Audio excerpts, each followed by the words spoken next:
Tangan kanan naik setinggi telinga. Dari 5 berjari. Apakah artinya itu? Negara kita telah merdeka. Suara mengguntur, mengucapkan salam nasional merdeka.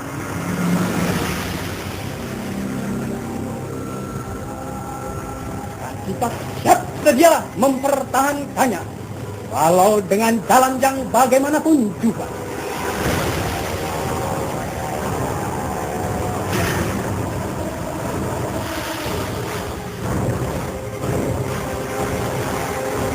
Merdeka!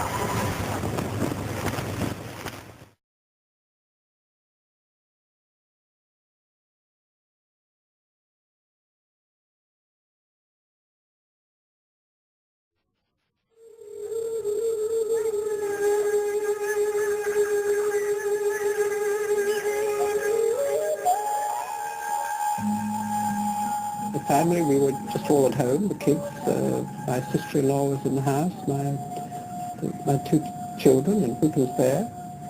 I think, as I recollect, I just got on a car and went to work. The 30th of September, I was at home with my children. The 30th. That evening, the 3rd of September, I was invited to go with some other embassy people out to a shadow play being staged in a village outside of Jakarta.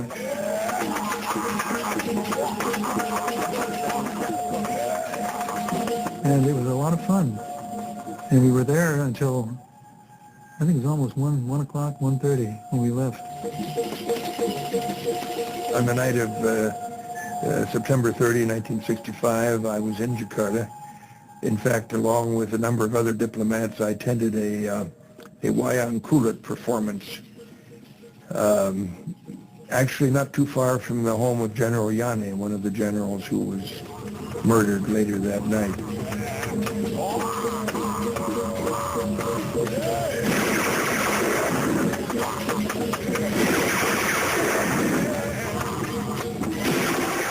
On the 30th of September, 1965, 6 of Indonesia's most senior generals were dragged from their beds and brutally murdered. The events of this night led to the bloody mass destruction of the largest communist party outside China and the Soviet Union. It proved to be a major turning point at the height of the Cold War, when the West would help an Indonesian general seize power to become one of the most ruthless dictators of the 20th century.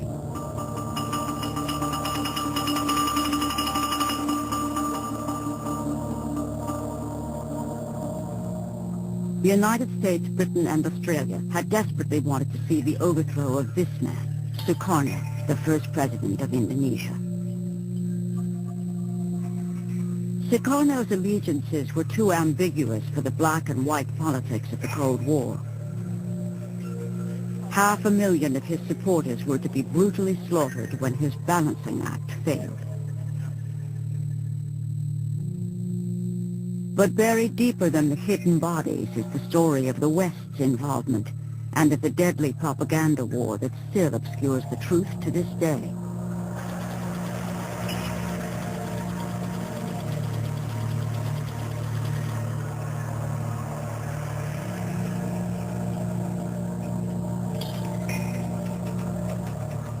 Popular understanding of what happened came from the reporting of a few Western journalists who were in Indonesia at the time. But it was a difficult story to cover, and what they did report was manipulated, cut, and buried in the back pages. This film tells the tragic story of what many would still prefer remain buried as a forgotten footnote of the Cold War. The man who came to power, General Suharto, established one of the most durable and corrupt family regimes of our time.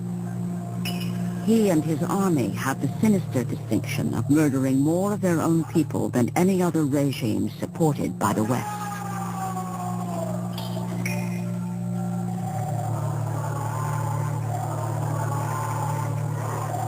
More than 30 years later, after massive popular revolt, General Suharto finally falls. Menyatakan berhenti dari jabatan saya sebagai Presiden Republik Indonesia terhitung sejak saya bacakan pernyataan ini.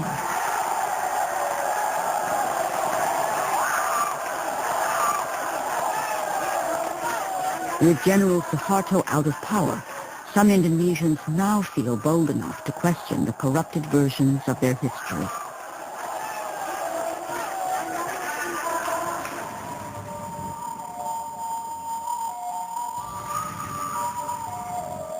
One untold story is about to be revealed in the mountains of Java as the first mass graves are finally opened. Joyo Santoso is the only member of his family who now feels it is safe enough to talk about his brother who lies buried here. Kakak saya namanya adalah Ibnu Santoro MA, Master of Arts. Di sini adalah dibunuh, kemudian ditembak, kemudian dimasukkan ke dalam lubang, ya, 2 lubang yang ditumpuk satu persatu.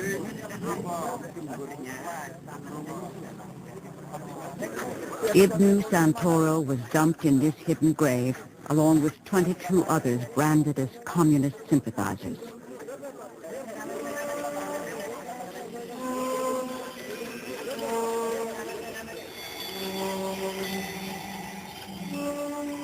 Another legacy of General Suharto was hundreds of thousands of political prisoners.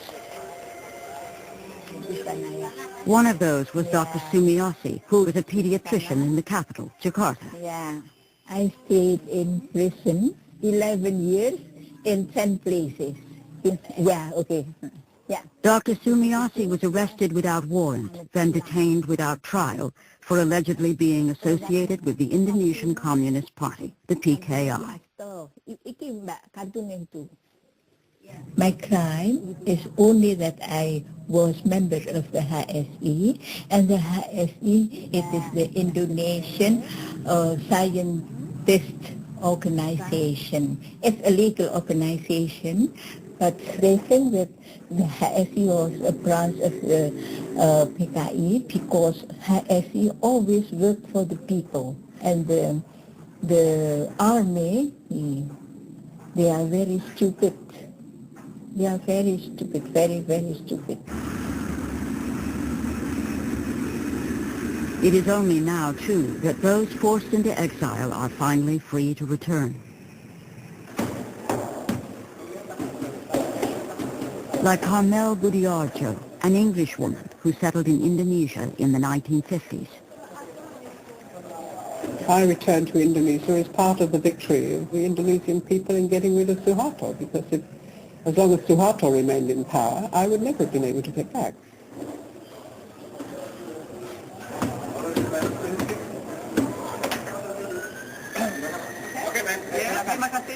Carmel Budiarjo spent 4 years as a prisoner of Suharto. My name was still there on the blacklist, even though I have a visa. They were under the impression that they would have to go to the commander of the army to get clearance for me.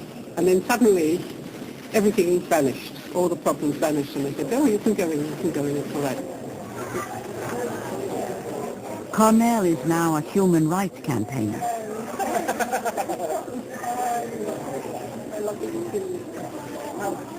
Her friends hope that her visit will help break the conspiracy of silence about the events of 1965.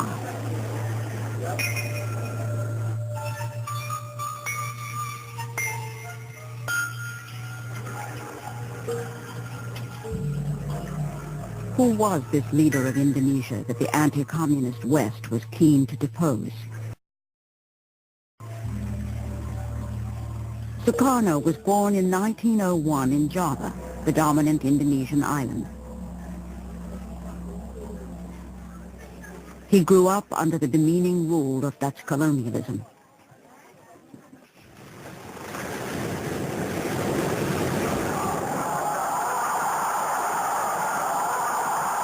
Sukarno was an ardent nationalist who led Indonesia's independence movement.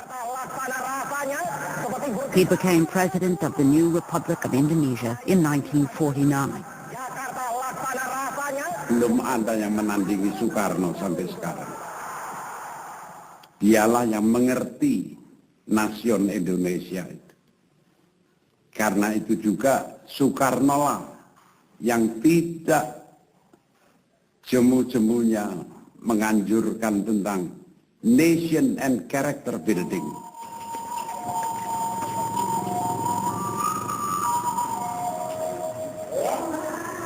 President Sukarno's ambition was to unite a new nation from a clash of cultures, languages, and the world's main religions.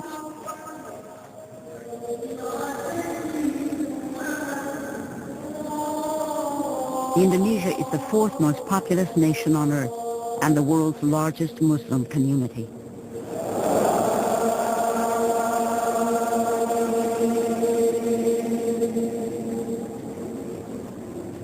Kepribadian banteng. Maka karena itu, ayo maju terus, jebol terus, tanam terus. Sukarno thought he could preserve his own one-man rule by balancing the competing ideologies inside his country. I tolerate all ideologies. The nationalist ideology, the religious ideology, the communist ideology. So far, they are not making trouble or damage to the Indonesian state. Sukarno's balancing act might have succeeded indefinitely if the Cold War hadn't been raging outside Indonesia, where the domino theory held sway. Here's Indochina.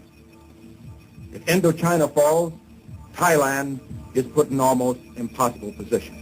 The same is true of Malaya with its rubber and tin. The same is true of Indonesia. If this whole part of Southeast Asia goes under communist domination or communist influence, Japan must inevitably be oriented toward the communist regime. America says welcome in a big way to President Sukarno. Vice President Nixon and State Secretary Dulles are on hand at Washington's National Airport. As leader of the highly strategic Indonesian domino, Sukarno was courted by leaders on both sides of the Cold War. He attempted a policy of neutrality, believing this was the best way for his young nation to gain assistance from East and West. May God give us, America and Indonesia, the best friendship which has ever existed between two nations.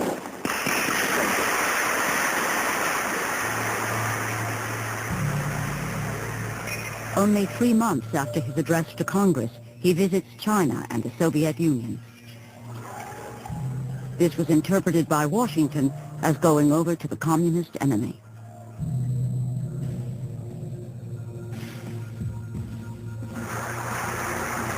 The United States becomes even more alarmed by the success of the Indonesian Communist Party in 1957 elections. Indonesia is now seen as a questionable ally.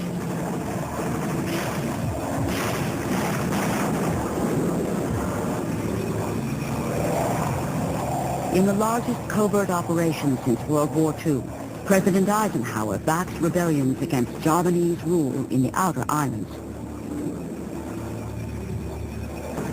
Let's face it, the United States made a horrible blunder in 1957-58 in supporting an independence movement within Indonesia.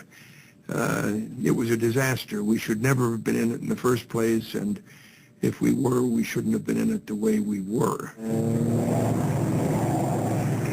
American involvement was revealed when a U.S. pilot was shot down. The U.S. quickly withdrew support, and the rebellions collapsed. Western intervention had backfired. Having stood up to a superpower, President Sukarno's grip on his country tightens, and he becomes emboldened on the international stage. Sukarno uses the United Nations to protest about Western intervention in his region. I hate imperialism. I detest colonialism, and I fear the consequences of their last bitter struggle for life. We are determined that our nations and the world as a whole shall not be the plaything of one small corner of the world.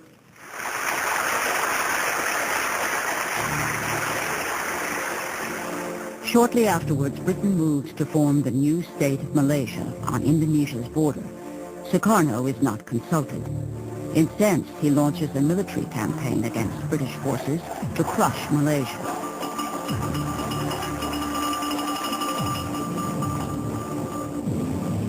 Britain's top propaganda specialist, Norman Redaway, is sent to Singapore to take charge of Britain's propaganda war.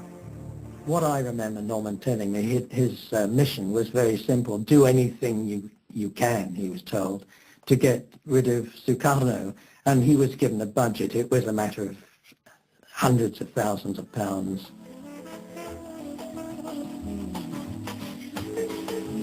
Sukarno had a well-deserved reputation as a womanizer. The CIA had tried to undermine him in the eyes of his people by producing a pornographic film with a body double wearing a Sukarno mask.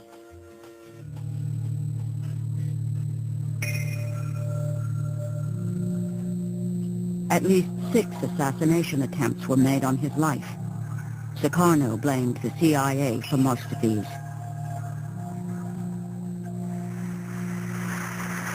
Sixth National Congress of the Indonesian Communist Party open. By the 1960s, under the leadership of Chairman Aidit, the PKI had become the largest communist party outside China and the Soviet Union, with over 3 million members.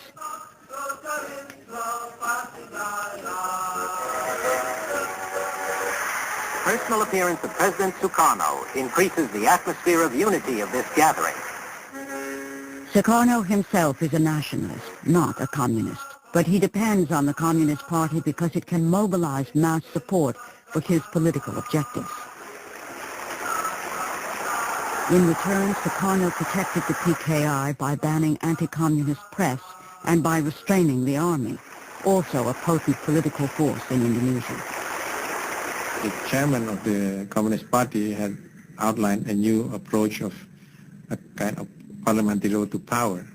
At the same time, the Indonesian army was fairly unique because it operated also like a political party, and in that sense the Communist Party and the army were in competition with each other, all from the village level up to the capital city. The West, as well as many Indonesians, fear the country is in danger of falling into communist hands. Supporting the army is seen as the best hope for the anti-communist cause. With the PKI growing rapidly under Sukarno's protection, the lines are drawn for an inevitable showdown.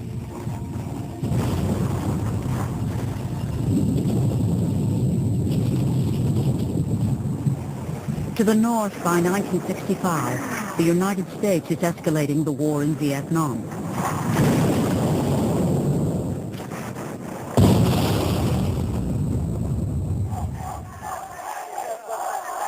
In protest, U.S. buildings in Indonesia become a target. There were mass demonstrations, thousands of screaming demonstrators that would throw rocks at our embassy, and several with flaming rags around them. So we were, in effect, public enemy number one at that point. We had replaced the British. Anti-Vietnam War protests are also the order of the day at the University of Wisconsin, where Ibnu Santoro has been studying economics for the past 5 years. Jadi dia 2 tahun selama di USA, dia mendapatkan ijazah MA. Kemudian dia mengambil doktor PhD dengan tambahan 3 tahun lagi. His friends from Wisconsin say he loved JFK, democracy, and the American way of life. But Ibnu's fate was to be sealed by the politics of his day. Tapi karena ada konfrontasi antara Amerika dengan Indonesia pada waktu itu, jadi semua mahasiswa yang di Amerika, Indonesia ditarik lagi ke Indonesia semuanya, termasuk kakak saya, berikut dengan keluarganya. Returning home to a country being polarized by Cold War politics, Ibnu gets a university job by joining the Indonesian Graduates Association, a group associated with the Communist Party. Tensions were also rising in the countryside where the PKI had been enforcing President Sukarno's land reform program.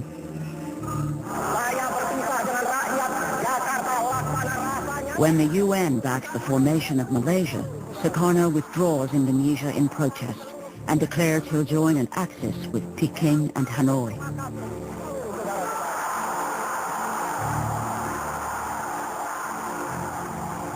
President Sukarno has now gone too far for the West. For nearly 15 years, he'd balanced both sides of the Cold War. By 1965, Sukarno appeared to be siding decisively with the Communists. The West, with Machiavellian logic, hoped the Indonesian army would step in. If the PKI mounted an unsuccessful coup, it would provide the perfect excuse.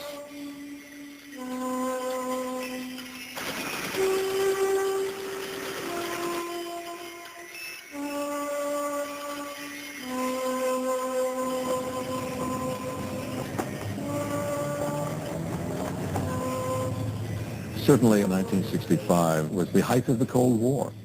Vietnam was very important for the Americans, and the war wasn't going too well. The Marines had landed, but they had taken some bad reverses. And so when it appeared that the back door in Indonesia was about to go completely into the communist orbit, there was a lot of concern. There was a lot of fear. Then Sukarno appears to collapse at a public reception, raising the stakes even further. There were rumors that his kidney was failing, and of course put the army on high alert. It did raise questions. If he's sick, what will happen if he dies? Who will move? Who will take over? The PKI do it by themselves? Will the army do it? Will God knows who else do it? Rumors circulate that an Army Council of Generals, backed by the CIA, is plotting to overthrow Sukarno. Army was clearly keen if Sukarno became incapacitated, they would seize power.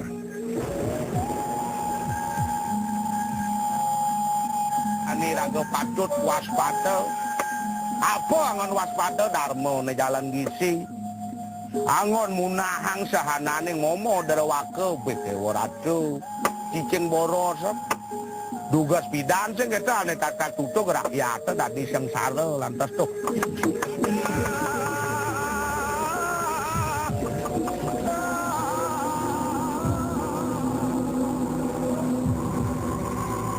On the 30th of September 1965, Indonesia is changed forever. This 4-hour film is General Suharto's version of the events of that night. It was shown every year on all television stations while he was in power.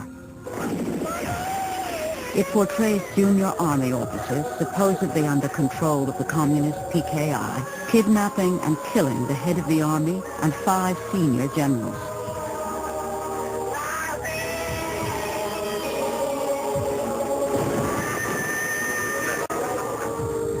General Suharto puts down the so-called 30th of September movement and heroically saves the nation. It's all over in less than 24 hours. My God, they said, well, they've done it. And the air attaché came running in and said, there was the servants in his house said they were shooting out in back of his house. Some general got hit, they said. Turns out to be Panjaitan, who lived right behind him there. And said, well, this is beginnings of a very upsetting environment. But we didn't know what the heck was going on. The morning of October 1st, when Time magazine called me and said, Don, there's been a tremendous coup. We don't know what's going on, but we know that 6 of the top Indonesian generals have been killed in this slaughter overnight. And we don't know whether Sukarno is behind it, what's going on, but you're the only person, the only journalist in Hong Kong that has a visa. 3 days after the murders, the bodies of the dead generals are discovered in a well. President Sukarno has appointed General Suharto to restore security. Suharto personally witnesses the exhumation. Suharto also closes down the civilian press. The army-controlled newspapers run false but graphic stories telling how communist women had tortured and mutilated the generals, gouging out their eyes, cutting off their sexual organs, and dancing over their bodies.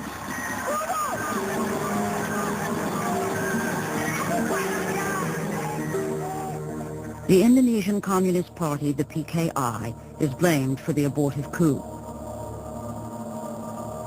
The first big event I covered in Jakarta was the funeral of the 6 generals.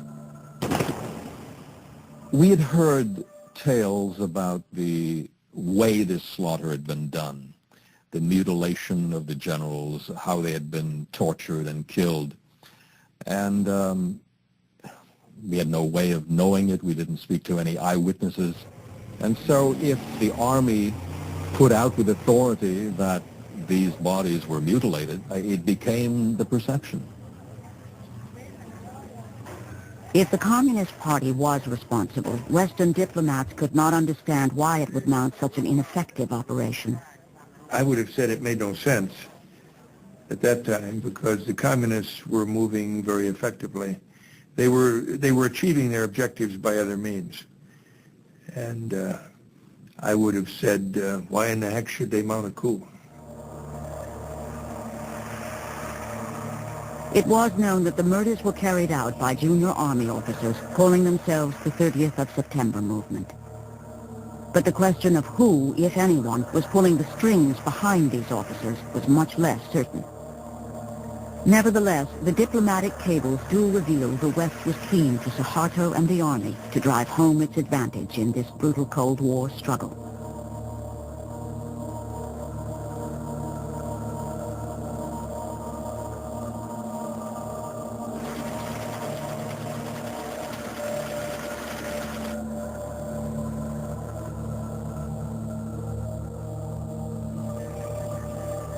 In the 3 or 4 weeks following the putsch, Norman Redaway put together a radio program which was then sent back into Jakarta and broadcast to Indonesian people, in the Indonesian language of course, purporting to be an Indonesian-sourced program. They were putting back a highly coloured version of the story that Suharto and his men were putting about.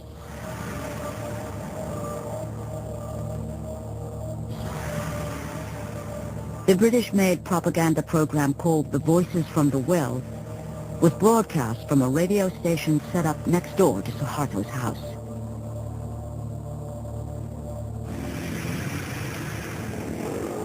The army set up a new tabloid to spread stories of the bestiality of the PKI.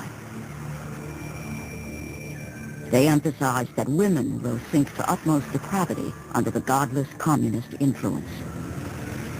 It didn't have to take great skills for the army to whip up sentiments against the communists. At the same time, I think the whole party was still left in the lurch because they still were in the mode of the parliamentary road to power.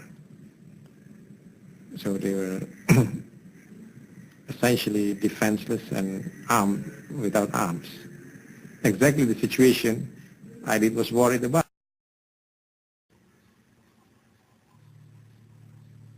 Chairman Aidit, the communist leader, went on the run in central Java, telling people to defy the accusations against them by carrying on as usual. It was advice that would prove fatal for many. PKI members in President Sukarno's cabinet were arrested, and other senior leaders secretly executed. Sukarno was rapidly losing his grip on power. He appealed for calm, but was powerless to protect the Communist Party he had courted for so many years. After the 30th, when we heard about the rebels, we had very many books of from Leninism, Marxism, and so on. My husband said that we must burn it.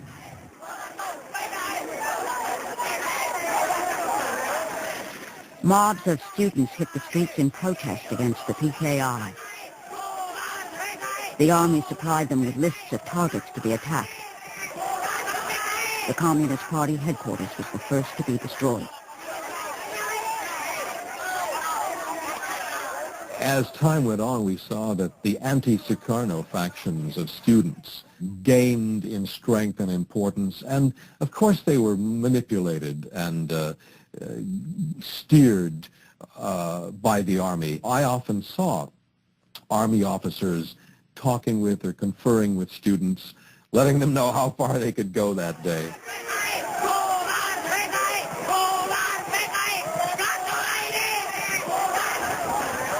From far, I saw a fire, and saw so many people crying, praising, exciting, and so on. And I said to my driver, "Oh, stop, said, you must, we should drive on." Dr. Sumiasi was coming home from work when she saw her house in flames. Did you ever go back to your house, or was that the last? Oh, no, not anymore to my house. It's already destroyed by the 2 or 3 trucks hired by group of Suharto. Dr. Sumiasi and her husband left their 3 children with relatives and fled.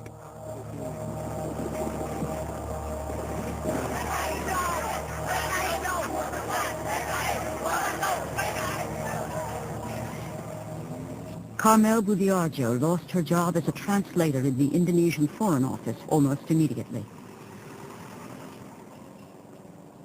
As suspected communists, Carmel and her husband were arrested by the military. I was sitting in the small room on the side here, and the soldiers came in and they asked for me. But where I was arrested in the front room.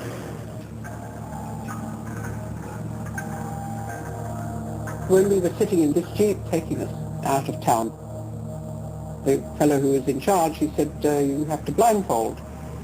And that completely destroyed me, because I just couldn't understand why they were doing this. So I became hysterical, and of course you always had the worst idea of what was going to happen. You know, they would be taken off and shot or something like that. She was to spend 4 years as a political prisoner.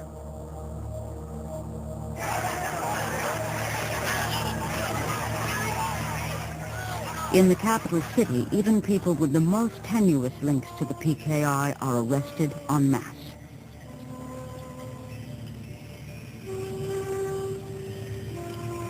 With the names of party members being given under torture, the net gets wider and wider. Dr. Sumiasi and her husband are caught on the run. When Suroso called me for an interrogation, and he is very, very cruel, he said, "Are you a member of the PKI? Oh no. Are you doctor of the CC? I am not a member. How can I be a doctor of that?"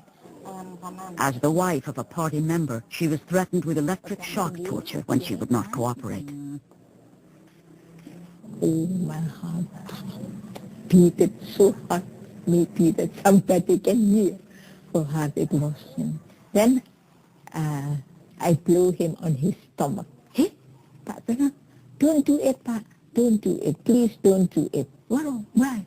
I am electrophile. What's that? Electrophile. Electrophile, I can die when you give me. Oh, it's very, very low. Although it's low, how low it is, I can die. And when I am dead, my spirit will strangle you. With his balancing policy in ruins and under pressure from the military, President Sukarno appoints General Suharto as the new head of the army. I, President, Supreme Commander of the Armed Forces of the Republic of Indonesia, appoint Major General Suharto. I appoint him as Minister, Commander of the Army. Now in official control of the army, General Suharto plans the systematic destruction of the Communist Party. He immediately dispatches his para-commando troops to central Java. Here they purge any army officers sympathetic to the PKI. The army then turns its attention to alleged communist sympathizers all over Indonesia. As long as there is still one communist in Indonesia, I think we still have a military operation against this one person. Well, Suharto gave the orders to clean up everything, to every commander who was under his organization. So this is what I did. I ordered all my people to send patrols out and captured everybody in the PKI post.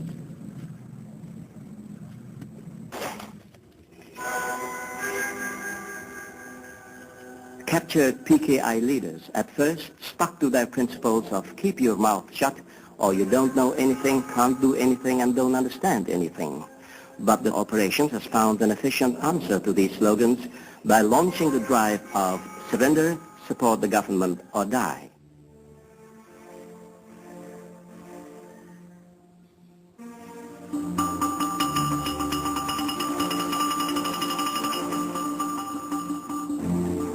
The district of Prambanan, known for its 1,000-year-old Hindu temple, was one of the first to feel the wrath of Suharto's ideological cleansing campaign. The army swept through Java, looking for communists, stirring people up, and they came upon many peasants, and the soldiers would say, you PKI, you're communist. And the poor peasant farmer would say, what do you mean PKI? What are you talking about?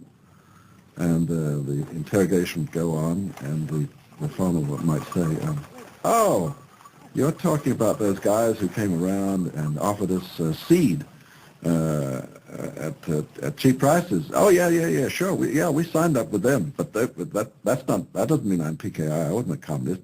Those were just fellows who helped me out when things were tough. And certainly they did kill communists. They also killed a lot of people who were probably not communists.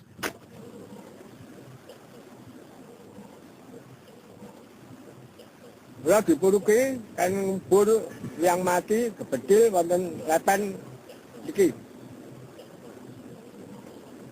Sore gawe wanang anu nggih pur. Ana sing sejarah niku nggih akeh ning kula mboten ngerti. Wong dililang kok lesawi. Nek sing katen wong edan nek sing Prambanan wong luwon.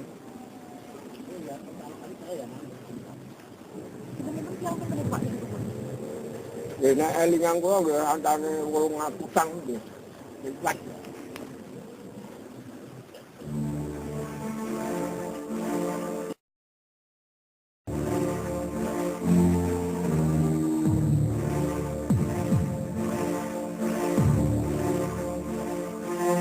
The army was in complete control. You couldn't get 10 feet out of Jakarta without proper papers and permission from the army.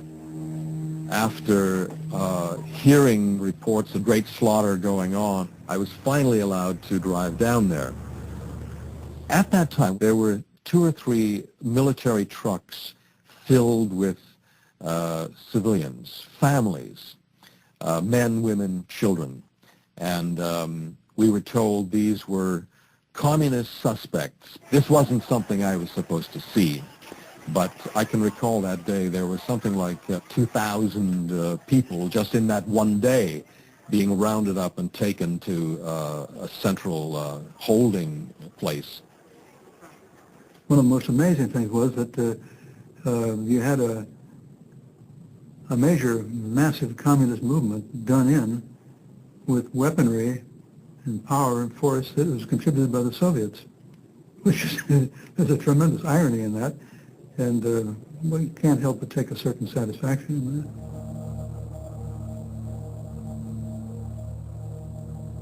In Jakarta, Ibnu Santoro's name is given to the army. Jadi itu tepatnya adalah tanggal 10 November tahun 1965, ya. Kakak saya didatangi oleh dua polisi militer, ya. Kemudian dijemput, kemudian dibawa untuk ke kantor polisi militer tadi itu. Terus kemudian pamit dengan istrinya sama anaknya dicium, terus kemudian sudah tenang aja. Saya mau ada urusan sebentar dengan pihak yang berwenang.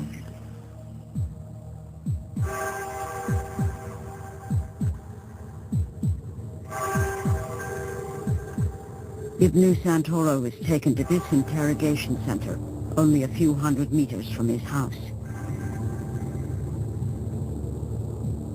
Here he is detained and tortured. Kalau ditahan itu, kemudian tiap hari dia datang mengantar makanan, minuman, pakaian, juga rokok. Setelah itu, kemudian setelah perang selang beberapa bulan, ya, itu kita mau ke sana sudah dikatakan bahwa Ibnu Santoro sudah tidak ada di situ lagi.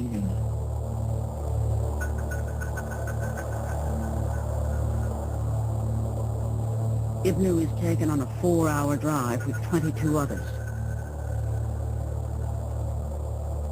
One of Ibnu's fellow prisoners on the truck manages to write a list of everyone's names on the journey that day.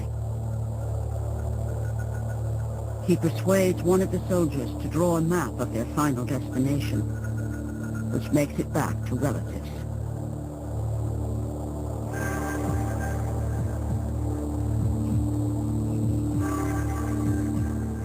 Ibnu is taken to a forest near the village of Kaliwiro, where a hole has been prepared. Here he is shot in the back of the head.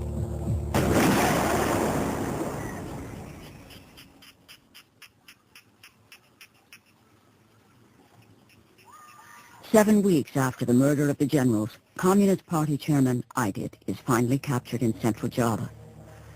He's forced to sign a confession and is then executed on General Suharto's personal orders. The once invincible President Sukarno is now powerless to prevent the wholesale slaughter unfolding in his country. General Suharto and the army now plan his downfall and the complete takeover of government. The military arms civilian death squads and supervises further mass killings. This man was part of a Muslim militia gang in East Java in 1965. Sometimes, all the students were collected in a certain place and then instructed by a certain leader from the army, and they distribute to us a number of people, and ask us to kill them. So we know exactly that this is organized. The U.S. provided secret financial assistance.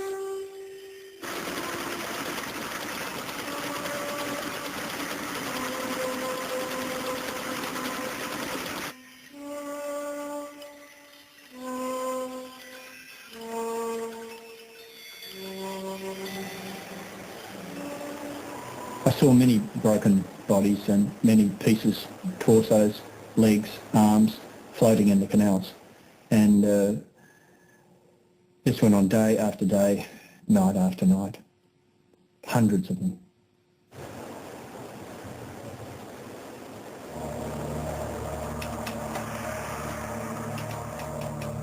Although there were several journalists inside Indonesia filing reports, the true story of a one-sided slaughter did not immediately reach the Western public.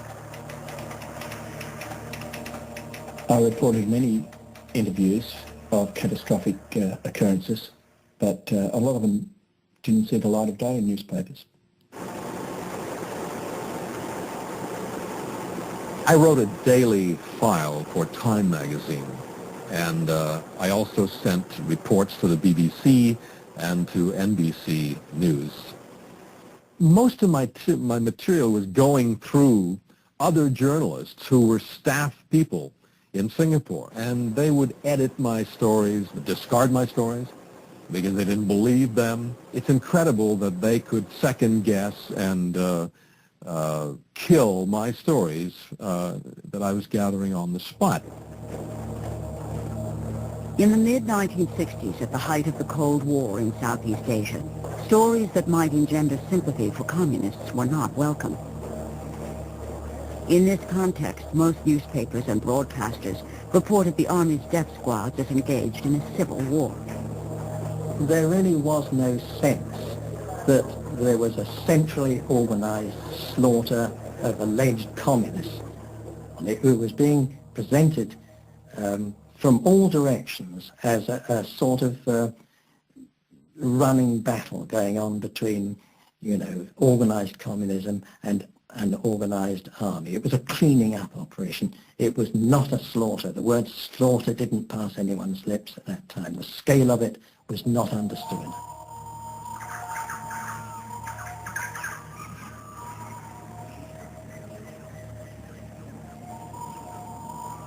On the island of Bali, the Army laid the groundwork for communal butchery.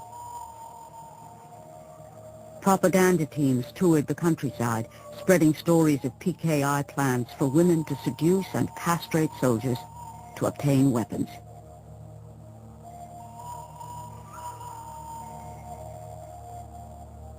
There was a deadly choice. You either took part in crushing the communists, or you were one of them. I was told by General Solwa, Eddie, that whereas his boys, as he put it, had to encourage and stimulate the killing in Java, the killing in Bali was so intense that they had to stop it. They had to put a stop to it. Di sini banyak sekali orang dipotong. Saya sendiri, saya nggak tahu, saya nggak sengaja bicara. Ketemu saya orang dipotong, saya begini. Nih kenapa anak istri saya menangis, saya sama anak saya baru saya nangis. Kenapa nangis? Nanti dipotong. Setelahnya saya tidak. Kenapa nangis orang dipotong? Ketagihan potong. Ya boleh saya potong.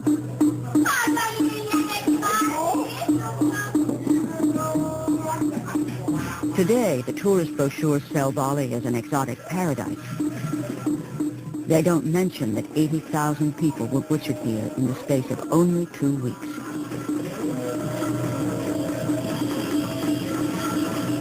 From the West point of view, the bloodbath had begun as an opportunity to see an end to Sukarno and the communists.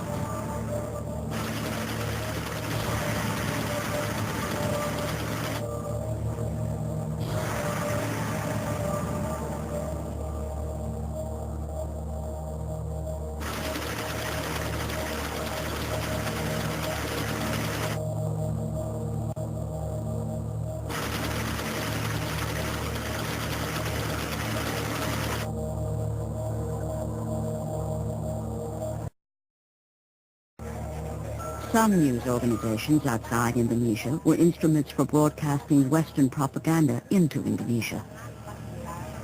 Of course, Radio Australia worked closely with the Foreign Affairs Department in Canberra and got advice or guidance, let's put it that way, got guidance from the department as to what it should say in its broadcasts.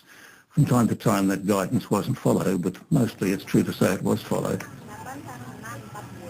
The BBC's reputation amongst listeners in Indonesia was high, and at a time when the Indonesian people would feel that they could not rely on their own media, they of course are going to be leaning on what they regard as reliable sources, BBC, Radio Australia, and so forth.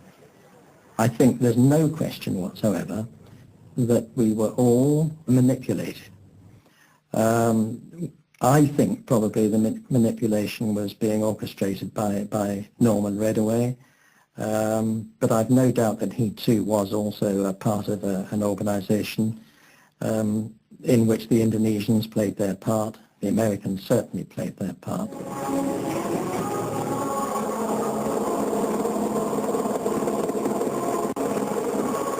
Six months after the murder of the generals, hundreds of thousands of communists and their alleged supporters lay dead. General Suharto's troops surround Sukarno's palace, causing him to flee by helicopter.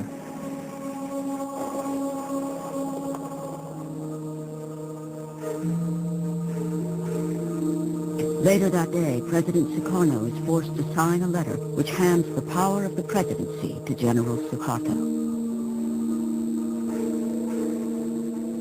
Suharto immediately uses the letter to arrest 13 members of President Sukarno's cabinet and to legitimize the slaughter of suspected communists.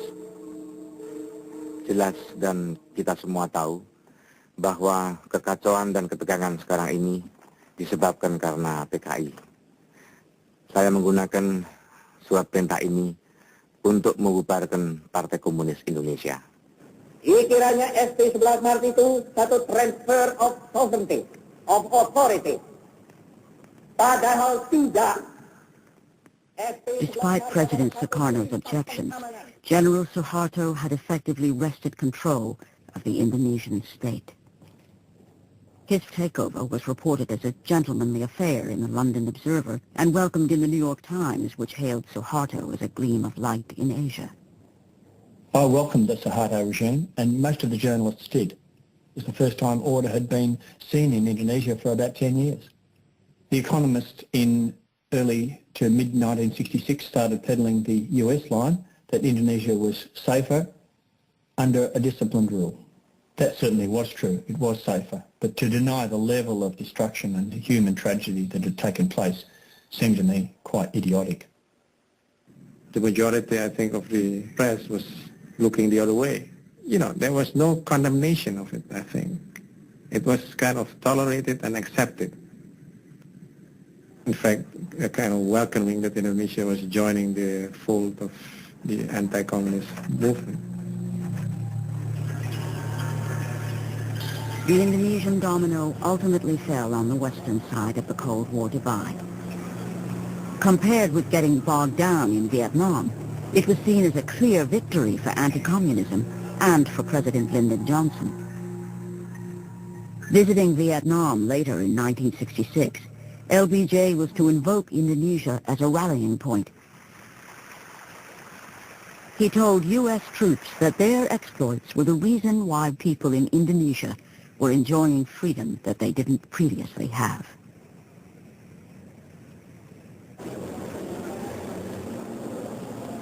But in reality, it would be more than 3 decades before Indonesia would taste political freedom and freedom of speech. Now, after General Suharto has fallen, Indonesians can finally question his official version of their history. Like Professor Arief Budianto, the forensic pathologist who in 1965 was called to examine the bodies of the dead generals.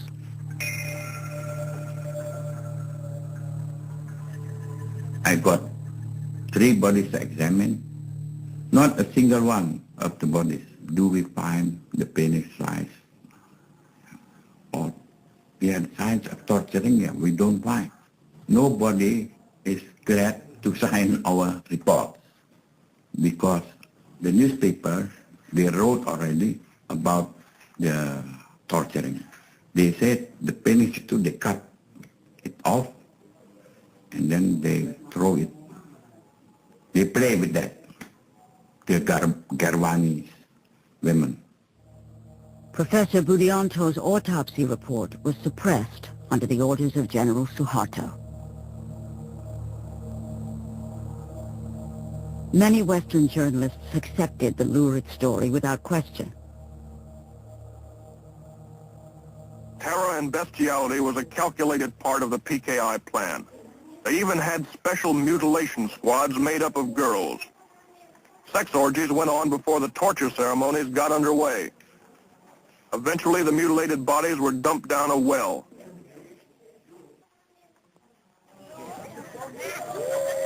This monument was built at the place where the generals' bodies were dumped down the well.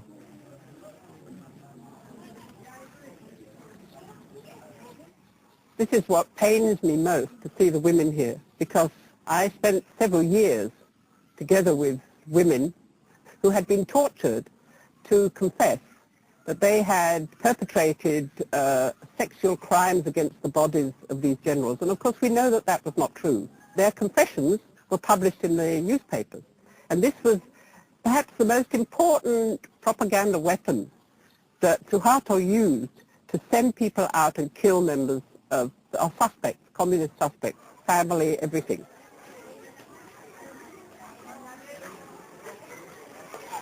Ini dia umur berapa? 10. 10 juga? Kecil. Dan ini juga 10. 12. Kenapa dibawa ke sini? Jalan aja. Hah? Mau lihat pahlawan. Hah? Mau lihat sejarah. Oh.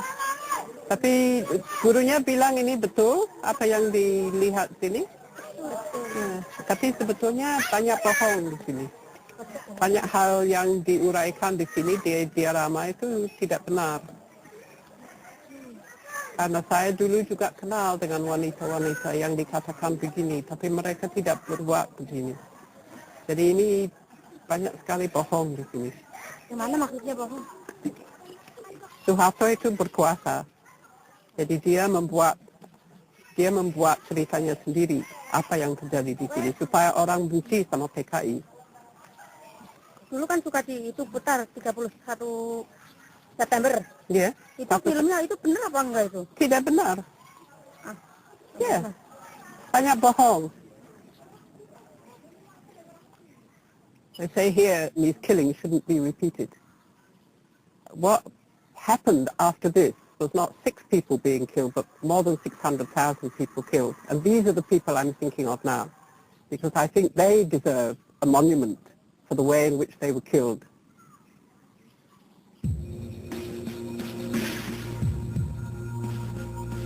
Military courts put more than 1,000 people on trial for the murder of the generals. There were no acquittals. The courts ruled that the Indonesian Communist Party was the sole puppet master behind the murders.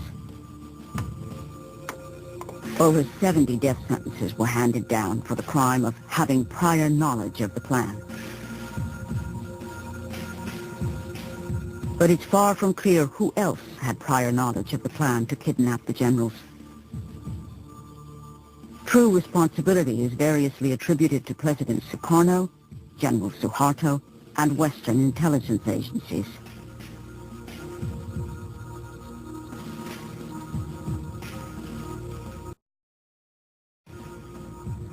The only leader of the 30th of September movement left alive is Colonel Latif, who survived 33 years in prison. He claims he informed General Suharto of their plans, and Suharto has admitted meeting with him. Sama itu sudah tentu sama Suharto memberitahu kalau paginya akan dihadapkan pada jenderal sama Bung Karno. Karena semua sepakat Hatta dianggap loyal sama Bung Karno.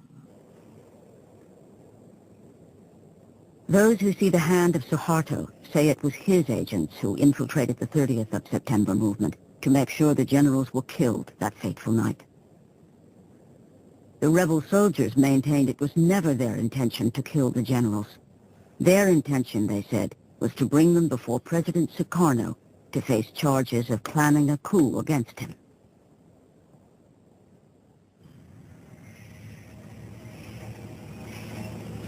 President Sukarno was put under house arrest for his supposed involvement. He died a broken man in 1970. But what of the role of Western intelligence agencies? Omar Dani, head of the Air Force, received a death sentence for his foreknowledge. Released after more than 30 years in detention, he clings to a view that many Indonesians like to believe. I think that the CIA is fully involved.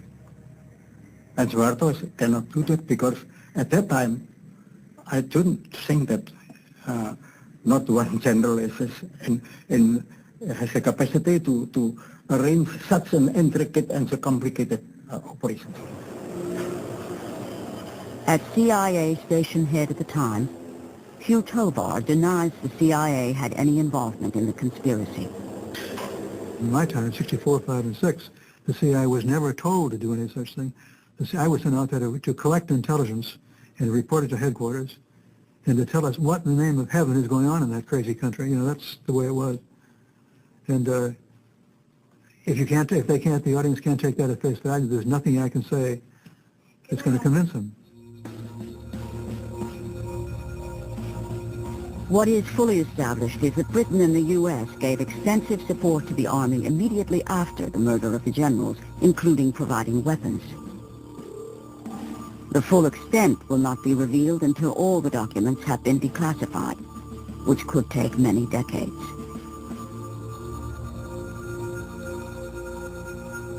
For years, American diplomats strenuously denied providing lists to the Indonesian army, until recent declassifications revealed the truth.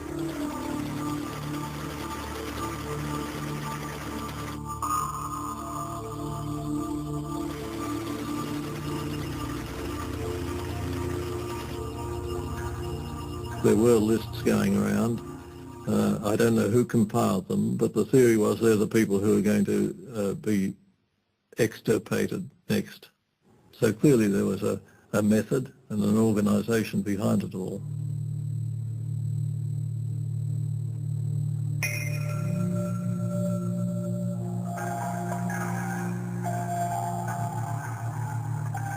It may never be established how many people died in the massacres. Today, some academics estimate up to 1 million Indonesians may have been murdered. Sampai sekarang tidak jelas berapa jumlahnya. Tapi terakhir Domo yang Domo tahu. Dia menyatakannya 2 juta.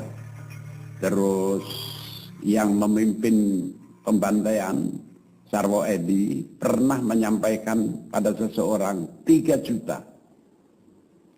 Tapi jumlah yang jelas tidak ada yang tahu sampai sekarang. Layu, ayo layu, layu,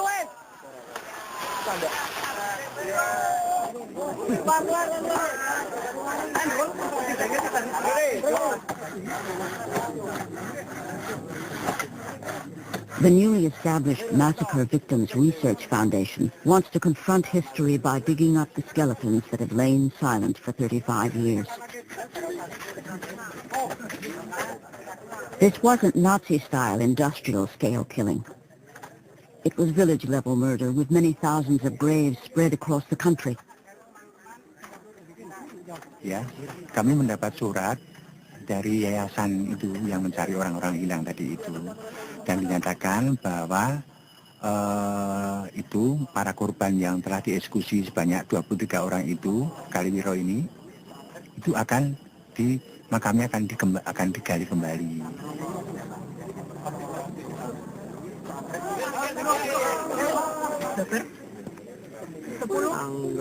Bulannya 6, 19, 65.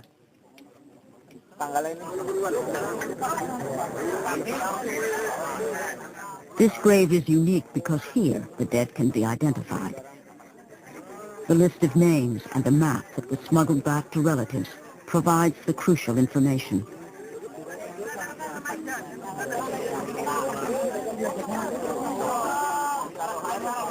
Sekarang saat ini ya, setelah kami mengetahui ada kerangka ya yang kalau diidentifikasi ya. Mas Ibnu itu siapa, Bu?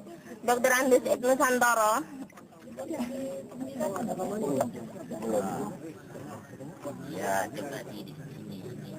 Saya karena ada 2 gigi yang dicabut ya, dan sesuai dengan berita dari dokter yang bersangkutan, ya, dokter forensik yang meriksa bahwa ini adalah kakaknya, karena pada waktu itu berumur 34 tahun, ya, itu.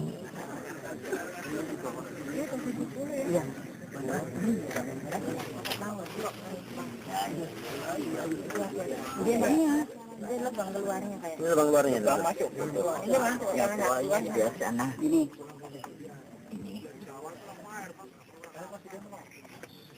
Depannya. Nah, ini lubang keluarnya. Di sini adalah dibunuh, kemudian ditembak, kemudian dimasukkan ke dalam lubang, ya, 2 lubang yang ditumpuk satu persatu tanpa ditumpuk kayak apa saja itu, kayak menimbun binatang saja itu. Itu saya merasa sakit. Tapi itu kita sebagai seorang Islam Muslim ya, yang beragama ya, itu semua kita kembalikan kepada Yang Maha Kuasa.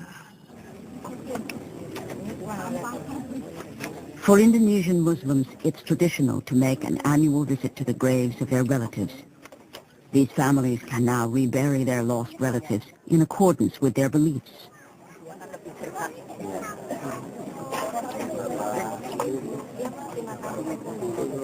Keluarga ini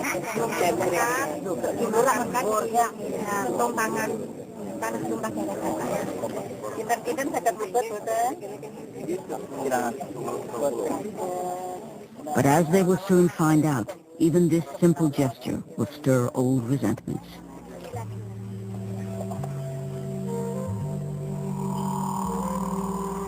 An estimated 600,000 political prisoners were held without trial in the early years of Suharto's rule. Carmel Budiarjo recalls sharing a prison cell with Dr. Sumiasi. What always sticks in my mind about Dr. Sumiasi was she said, we must not succumb to their bullying. And the way we don't succumb is by staying healthy. We have to survive. The 2 women haven't seen each other since prison 30 years ago. Hello, how are you? Yes.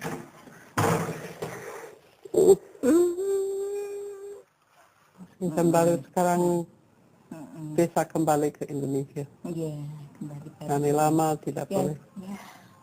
A Dutch cameraman came to Plantungan. Oh yeah. And you were in the film. Oh yeah. Examining the patient. With your ear. That's right. With yeah. The only doctor in Plantungan is herself a political prisoner. I am checking her heart with my bare ear.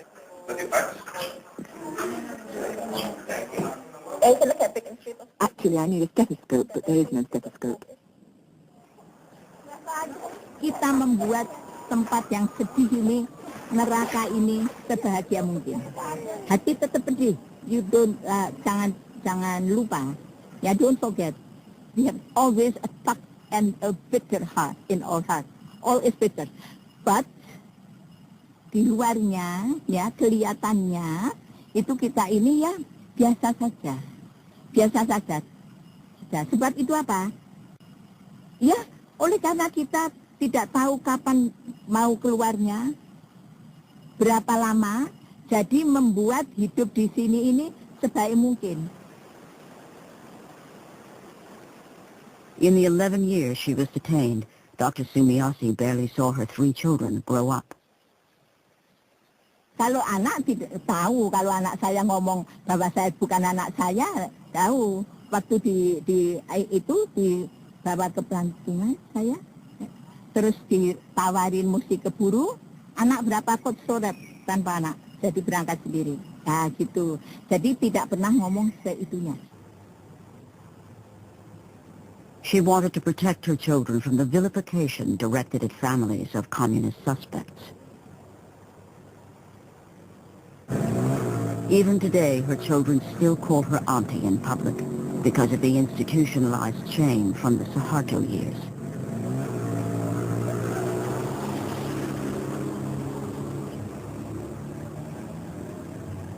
After her arrest, Carmel Budiarjo's teenage children fled to London, where they lobbied for their parents' release. After 4 years, she was let out of prison and told never to return to Indonesia. Her husband was detained for a further 8 years. Carmel established a lobby group to draw attention to the plight of political prisoners. Other critical human rights issues in Indonesia soon took over, like East Timor. I remember reading about what was happening in East Timor. I really wept because we knew what the army was capable of. We had tried, our particular efforts were obviously devoted to getting the British government to stop selling arms. For so many years we had pleaded with them, and they just wouldn't listen.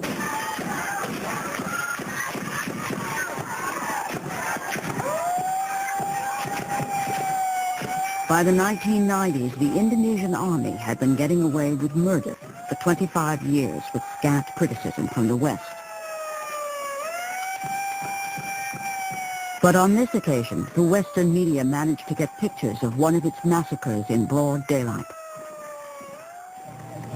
In East Timor, the Indonesian army used their tried and true tactic of recruiting militia gangs, the tactic condoned by the West in 1965. I do see a line there right from the start. We condoned it, let's put it that way. I don't think we should have condoned it entirely as we did. We've given them the impression, particularly the army, that, in the long run they can do what they like. But it was the people of Indonesia themselves who suffered on an even greater scale under General Suharto's military dictatorship. In Indonesia, the army was fully in control of the political instruments of power through surveillance and domestic intelligence, conducting, dirty tricks, operations, including extra-legal killings, kidnappings, you name it, torture, state terror.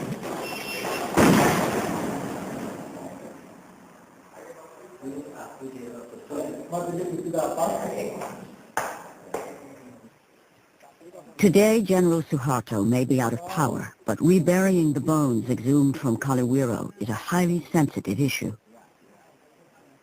Along with the relatives of other victims, Joyo Santoso has come to transfer his brother's bones into a small coffin for reburial in the family cemetery. The foundation has obtained permission to rebury those bones unclaimed by relatives here in the village of Kalaran.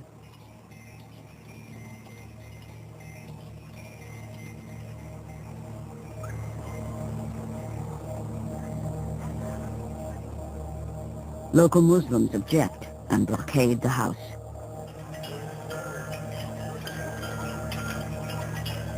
The generals then ordered the people to be against the communists by picturing the communists as the culprits of the attempted coup d'etat on the night of September 30 and the consequent times.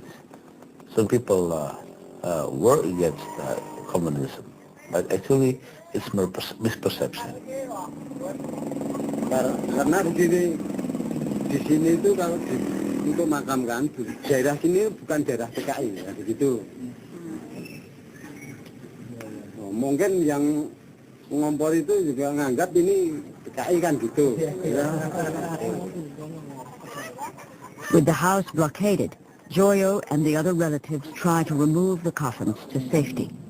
Kita berangkat keluar, ternyata di depan rumah Pak itu Irawan sudah ada poster-poster. Ya, kemudian juga ada jadi pintu keluar itu sudah diblokir sehingga keluar masuk daripada rumah Pak Irawan itu sudah diblokir.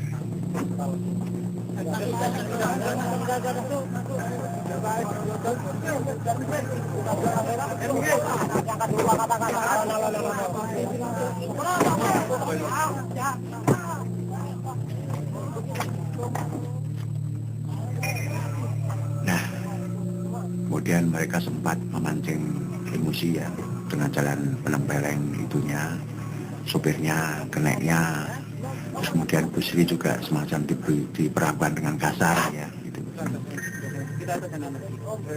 Silakan Ibu ke tempat Pak Irawan dulu. Tua-tua petinggal Nah, setelah itu kemudian yang keluar yang pemimpinnya yang pakai kumis tadi itu teriak-teriak, pokoknya memaki-maki lah. PKI gini.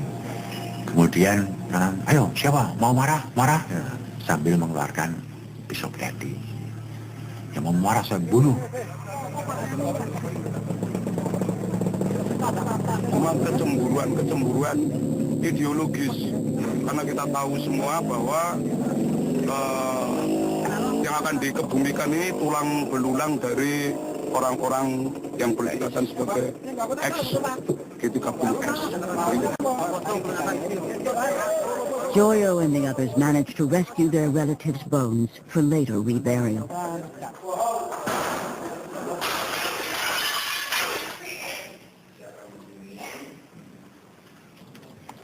The mob attacks the house and burns the empty coffins while the police stand by. They later destroy the house completely.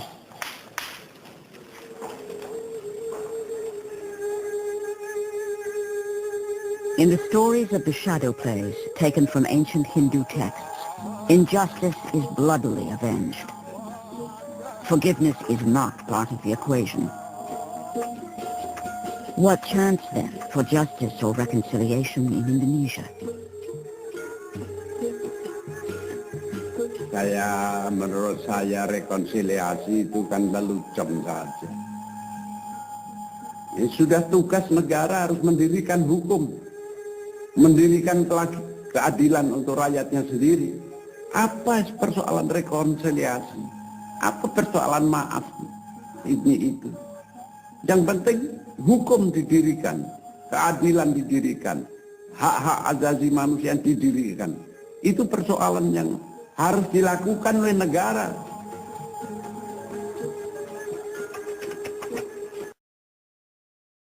We have to be honest to history.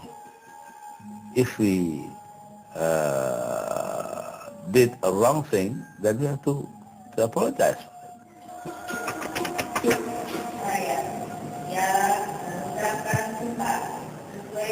Having struggled against Suharto's authoritarian regime, President Sukarno's daughter now takes her oath as the new president of Indonesia.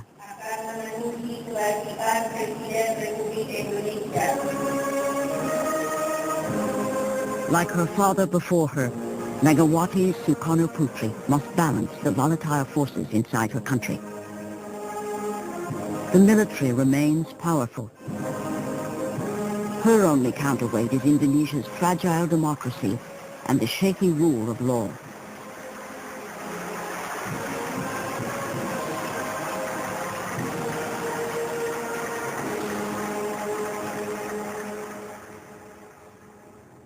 After 35 years, Ibnu Santoro has been rescued from a mass grave and is being given the dignity of a proper burial.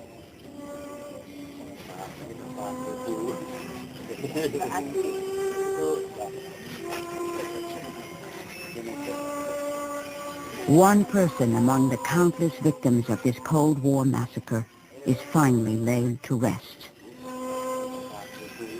But in today's Indonesia, the ghosts are very much alive.